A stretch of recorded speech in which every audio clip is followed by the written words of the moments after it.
जहां दो दोस्तों के बीच फंस रहा है भारत, क्योंकि दोनों ही एक दूसरे के खिलाफ खड़े हो गए हैं। एक तरफ है इजराइल और दूसरी तरफ है आर्मेनिया। सुनकर आपको थोड़ा आश्चर्य होगा, लेकिन हाँ, ये चीज हुई है। तो वहीं कतर भी इजराइल के खिलाफ आया है। जानेंगे यहाँ पर क्या कुछ चल रहा है। पर इन सब के बीच में सबसे बड़ी खबर, क्या अमेरिका के ऊपर हो जाएगा $50 ट्रिलियन का कर्जा। जानेंगे जियोपॉलिटिक्स में क्या कुछ चल रहा है। आइए जानते हैं इन खबरों को विस्तार से। इजराइल पर हमास के खूनी हमले के बाद गाजा में जंग जारी है। अब तक 11,000 से ज्यादा लोग गाजा में मारे जा चुके हैं। वहीं हमास के हमले में 1200 से ज्यादा इजरायली लोग मारे गए हैं। इस हमले के बाद अब इजराइल की सरकार ने हजारों की तादाद में काम करने वाले फलस्तीनी लोगों का वर्क परमिट खत्म कर दिया है। दरअसल हमास के हमले के बाद खुलासा हुआ था कि इन फलस्तीनी कंस्ट्रक्शन मजदूरों में से कई लोगों ने हमले के दौरान इजराइल के अंदर लूटपाट की थी। अब इजराइल चाहता है कि फलस्तीनी मजदूरों की जगह भारत के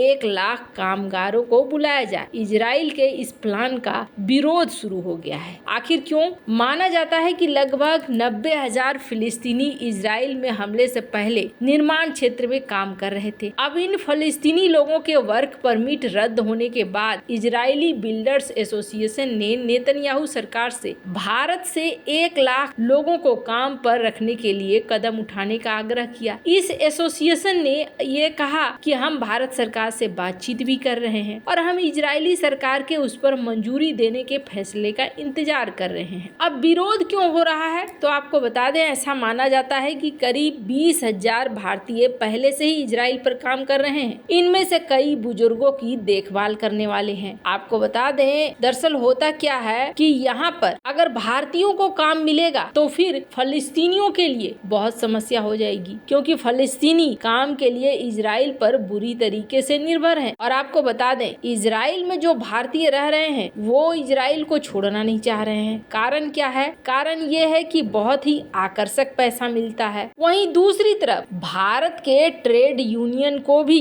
लग रहा है कि यहाँ पर गंभीर जोखिम होगा और 10 प्रमुख ट्रेड यूनियनों ने भारत सरकार से इजराइल के निर्माण क्षेत्र द्वारा किए गए अनुरोध को अस्वीकार करने की बात कही है। खैर, एक तरफ इजराइल भारत से इतना ज्यादा मदद मांग रहा है और इतना ज्यादा यकीन करता है, तो वहीं दूसरी तरफ इजराइल के खिलाफ आया है भारत का एक दोस्त। इजराइल और हमास के बीच चल रहे इस युद्ध ने पूरी दुनिया को 2 भागों में बांट दिया है। भारत ने जहां हमास के आतंकी की आलोचना की है, तो वहीं फलस्तीन का भी खुलकर समर्थन किया है। पर इस बीच भारत के एक दोस्त देश आर्मेनिया के लोगों ने खुलकर इजराइल की आलोचना करनी शुरू कर दी है।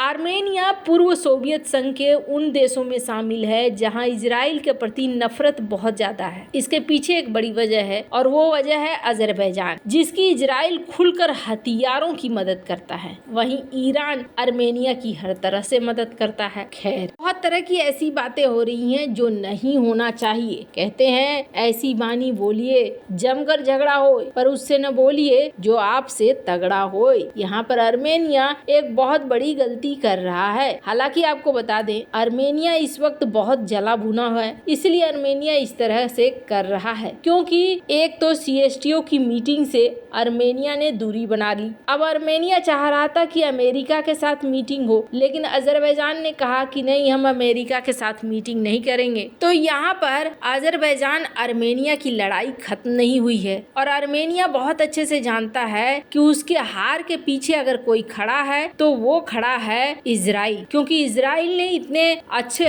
हथियार दिए अजरबैजान को कि अजरबैजान ने उन हथियारों का इस्तेमाल कर आर्मेनिया को जगह खाली करवा ली। यही वजह है कि इस वक्त आर्मेनिया नाराज दिख रहा है। वैसे आपको बता दें, एक फ्रंट कतर ने भी खोल रखा है इजराइल के खिलाफ। स्क्रीन पर NDTV की ये खबर देखिए, जिसमें कहा जा रहा है कि कतर दुनिया से कह रहा है कि अंतर्राष्ट्रीय रूप से जांच होनी चाहिए कि आखिर गाजा हॉस्पिटल को लेकर जो कह रहा है इजराइल, क्या इजराइल सच कह रहा है या झूठ कह रहा है। आपको बता दें, हाल ही में कतर के रिकंस्ट्रक्शन बिल्डिंग को, हेडक्वार्टर को उड़ा दिया है इजराइल ने और उसके बाद अब इजराइल के ऊपर भी कतर भड़क रहा है। हालांकि ये सब कुछ दिनों की बातें हैं, सब चिल्लाएंगे और चिल्लाकर फिर चुपचाप हो जाएंगे। पर हाँ, इजराइल को कई चीजों के लिए तैयार रहना पड़ेगा। आपको बता दें, एक तरफ कतर ये कह रहा है तो वहीं दूसरी तरफ कतर इजराइल और हमास के बीच शांति समझौता करवाने का काम भी कर रहा है। अब इससे आपको अंदाजा लग सकता है कि कतर यहाँ पर किस तरीके से